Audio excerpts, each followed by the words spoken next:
ഈ കൊണ്ടുപോകുന്നതേ 13 വയസ്സുള്ള ഫയാസ് എന്ന പൊന്നുമോന്റെ മയ്യത്താണ്. ആലപ്പുഴ നഗരത്തിൽ ഇന്നലെ മതിലിടിഞ്ഞ് വീണ് മരണപ്പെട്ടു പോയ ഒരു കുട്ടി. നമുക്കൊക്കെ ഈ പ്രായത്തിലുള്ള മക്കളുണ്ടല്ലേ? നമ്മുടെ മക്കളെയൊക്കെ പോലെ ഈ ഭൂമിയുടെ സുഖാസ്വദനങ്ങൾ ആസ്വദിച്ച് ജീവിച്ച് കളിച്ചു ചിരിച്ചു പോകേണ്ടവനാണ് അവൻ. നേരത്തെ അള്ളാഹുവിന്റെ റഹ്മത്തിലേക്ക് യാത്രയായി. അങ്ങനെ വെറുതെ അങ്ങ് മരണപ്പെട്ടു പോയതല്ല. ഒരു പനി ബാധിച്ചോ മറ്റേതെങ്കിലും തരത്തിലുള്ള രോഗാവസ്ഥയിൽ മരണപ്പെട്ടു പോയതല്ല. മതിലിടിഞ്ഞ് വീണ് മരണപ്പെട്ടതാണ്. ആ മതിലിന്റെ അടിയിൽ കിടന്ന് അവസാന ശ്വാസം വലിച്ച് അവൻ ഈ ഭൂമികയോട് വിട പറഞ്ഞു. നിങ്ങളോടൊക്കെ എനിക്ക് ചോദിക്കാനുള്ളത്, നിങ്ങൾ നടന്നു പോകുന്ന പരിസര പ്രദേശങ്ങളിൽ എത്രയെത്ര ശോചനീയമായ കെട്ടിടങ്ങളുണ്ട്, തകരാറായി നിൽക്കുന്ന മതിലുകളുണ്ട്. ഈ പരാതികൾ എത്രയെത്ര വീട്ടുകാരോട് ചെന്നിട്ട് പറയുന്നു, മതിലൊന്ന് ശ്രദ്ധിക്കണം. ഇന്ന് ഈ കുട്ടിയുടെ ജനാസംസ്കാരത്തിൽ പങ്കെടുക്കുമ്പോൾ അവിടെയുള്ള ആളുകളൊക്കെ ചർച്ച ചെയ്യുന്നത് ഇന്നിടത്തൊരു മതിലുണ്ട്, ഇന്നിടത്തൊരു മതിലുണ്ട്, മറ്റിടത്തൊരു മതിലുണ്ട്. എന്ത് കാര്യം ഈ പരസ്പരങ്ങൾ കൊണ്ട്? അല്ല, നിങ്ങളോടൊക്കെ എനിക്ക് ചോദിക്കാനുള്ളത്, ഇനിയും എത്ര കുട്ടികളുടെ മയ്യത്ത് നിങ്ങൾക്ക് തരേണ്ടി വരും ഇതൊക്കെ ഒന്ന് പൊളിച്ച് നന്നാക്കി പണിയണമെങ്കിൽ? സ്വന്തം കാര്യം ചിന്താവും അല്ലെ? അവനവന്റെ പൈസ പോകാൻ പാടില്ല, മറ്റൊരു കുഞ്ഞിന്റെ ജീവൻ നഷ്ടപ്പെട്ടാലും കുഴപ്പമില്ലെന്ന അവസ്ഥയിലാണ്. ഇങ്ങനെയൊന്നും ആകരുത് കേട്ടോ. നമ്മളൊക്കെ മനുഷ്യരാണ്. സഹജീവിയോട് ഏതെങ്കിലും നിലക്കുള്ള ഒരു പ്രതിബദ്ധത നമുക്ക് വേണം. നമ്മുടെ മാത്രം കാര്യം നോക്കിയിട്ട് കാര്യമില്ല. എത്ര കുഞ്ഞുങ്ങളാണ് ഈ സമീപ ദിവസം തന്നെ ഒരു കുട്ടി ട്യൂഷൻ വിട്ട് ഇങ്ങോട്ട് കടന്നു വരുന്ന ഉടനെ തന്നെ മതിലിടിഞ്ഞ് വീഴുന്നു. എന്തോ ആ കുട്ടിയുടെ മാതാപിതാക്കളുടെ പ്രാർത്ഥനയോ അല്ലെങ്കിൽ സൗഭാഗ്യം കൊണ്ട് ആ കുട്ടി രക്ഷപ്പെട്ടതാണ്. ഇങ്ങനെയൊക്കെ സമാനമായ സംഭവങ്ങൾ നടക്കുമ്പം ആളുകൾ നാടൊട്ടാകെ അവിടെ ഒരു മതിലുണ്ട്, ഇവിടെ ഒരു മതിലുണ്ട്, എന്ത് കാര്യം ഇതൊക്കെ കൊണ്ട്? ഒരാളുടെ ജീവൻ കൊടുത്തിട്ട് മാത്രം ഉണരുന്ന ഒരു ബോധം, അതുകൊണ്ട് ഒരു അർത്ഥവും ഇല്ല. മനുഷ്യന് നടന്നു പോകുന്ന വഴിയിൽ ഒരു പോസ്റ്റ് തകരാറായി നിൽക്കുന്നു, ഒരു മതിൽ ഇടിയാറായി നിൽക്കുന്നു, ഒരു കെട്ടിടം തകരാറായി നിൽക്കുന്നു. ഇതൊക്കെ ആ അധികൃതരോടോ അല്ലെങ്കിൽ അതിന്റെ ഉടമസ്ഥരോടോ ഒക്കെ ചെന്ന് പറഞ്ഞാൽ അവർക്കത് അത്രമേൽ ഒരു തമാശ പോലാണ് തോന്നുക.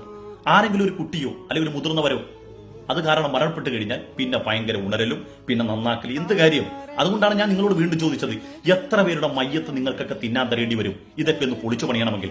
മതിലില്ലെങ്കിൽ ഇല്ലെന്ന് വെച്ചേ, എന്നാലും മറ്റുള്ളവന്റെ കുട്ടിയുടെയോ അല്ലെങ്കിൽ മറ്റുള്ളവരുടെ ജീവൻ നഷ്ടപ്പെടുത്തിയിട്ട് വേണോ നിങ്ങൾ ഈ സൂക്ഷിക്കാൻ? അതുകൊണ്ട് ഞാൻ നിങ്ങളോടൊക്കെ സ്നേഹത്തെ പറയാണ്, നമ്മുടെ ഭാര്യ, നമ്മുടെ മക്കള്, നമ്മുടെ കുടുംബവും മാത്രം നിർഭയരായി ജീവിക്കുക, അവർ സന്തോഷത്തോട് സൂക്ഷിച്ചു ജീവിക്കുക. നമ്മളെ കൊണ്ട് മറ്റുള്ളവർക്ക് ഉണ്ടാകുന്ന ഉപദ്രവത്തിലൊന്നും നമ്മുടെ യാതൊരുവിധ കമ്മിറ്റ്മെന്റും ഇല്ലാതിരിക്കുക. എന്തൊരു മനുഷ്യരാണോ നമ്മളൊക്കെ?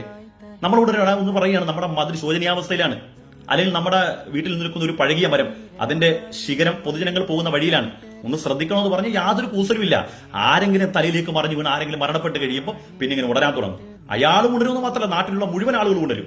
പരിസരത്തുള്ള മരങ്ങളൊക്കെ വെട്ടാൻ പോകും. എന്ത് കാര്യം? ഒരു കുഞ്ഞിന്റെ ജീവൻ, നിരപരാധിയായ ഒരു കുഞ്ഞിന്റെ അല്ലെങ്കിൽ ഒരു മനുഷ്യന്റെ ജീവൻ കൊടുത്തിട്ട് വേണോ നമ്മുടെയൊക്കെ ഈ ബോധം ഉണരാൻ? നമ്മൾ അത്രമേൽ അതപ്പതിച്ചവരായിപ്പോയോ? നമ്മുടെ ഒരു പൊതുസമൂഹത്തിൽ ജീവിക്കുമ്പോൾ കുറച്ചെങ്കിലും ഒരു പ്രതിബദ്ധത സമൂഹത്തോട് നമുക്ക് വേണം.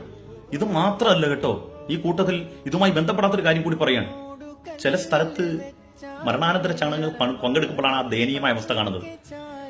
ആളുകളുടെ ഹൃദയം ഇടുങ്ങിയതുപോലെ തന്നെയാണ് അവരുടെ വീട്ടിലേക്കുള്ള വഴിയും.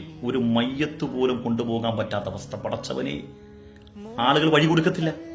അപ്പൊ ഈ മനുഷ്യരെല്ലാം ഇങ്ങനെ മതിൽ കെട്ടി അടച്ചു പൂട്ടി വെച്ചിട്ട് ഈ മയ്യത്ത് കൊണ്ടുപോകാൻ അങ്ങോട്ടും തിരിയത്തില്ല ഇങ്ങോട്ടും തിരിയത്തില്ല. ആളുകൾ കിടന്ന് സക്രശ്വാസം വലിക്കുകയാണ് ഈ മയ്യത്തൊന്ന് കൊണ്ടുപോകാൻ വേണ്ടി. ഇതൊക്കെ കണ്ടിട്ടും മനസ്സൊന്നും കുലുങ്ങുന്നില്ല. അവര് ചിന്തിക്കുന്നില്ല, നാളെ ഇവനും ഈ പെട്ടി കയറി കിടക്കേണ്ടതാണ്, ഇവനും സന്തൂക്കിന്റെ അകത്ത് കയറി കിടക്കണം, ഇവന്റെ മയ്യത്ത് ഇതുപോലെ തിരിഞ്ഞു കളിക്കുമെന്ന് ഇവൻ മനസ്സിലാക്കുന്നില്ല. അതുകൊണ്ട് ഈ കുടുസായ സങ്കുചിത്ത മനോഭാവം മാറ്റി വിശാലമായി ചിന്തിക്കാൻ തുടങ്ങി. ഈ മഴയത്ത് പെട്ടെന്ന് മുളച്ചു വരുന്ന ഒരു പറവയുണ്ടല്ലോ, ഈയാമ്പാറ്റെ, അതിന്റെ അവസ്ഥയല്ലേ നമുക്ക്? ഒരു യുഗത്തിൽ വരുന്നു, ആ യുഗം കഴിഞ്ഞാൽ നമ്മൾ നമ്മുടെ ദൗത്യം മതിയാക്കി നമ്മളും പോകുന്നു. ഇത്രയുള്ള ജീവിതം. അതുകൊണ്ട് കുറച്ചെങ്കിലും ഒക്കെ സഹജീവികളോട് ഒരു കമ്മിറ്റ്മെന്റ് അല്ലാഹു ആ കുഞ്ഞിന് പുറത്തു കൊടുക്കുമാറാകട്ടെ. ഇനിയും ഇത്തരത്തിലുള്ള മക്കൾ അപകടത്തിലാകാതിരിക്കാൻ കുറച്ചെങ്കിലും, എന്റെ ഈ വാക്ക് കേൾക്കുന്നവർ കുറച്ചെങ്കിലും ഒരു കമ്മിറ്റ്മെന്റ് നിങ്ങൾക്ക് ഉണ്ടാകണമെന്ന് ദയവ് ചെയ്തവർ നിങ്ങളോട് അപേക്ഷിക്കുക.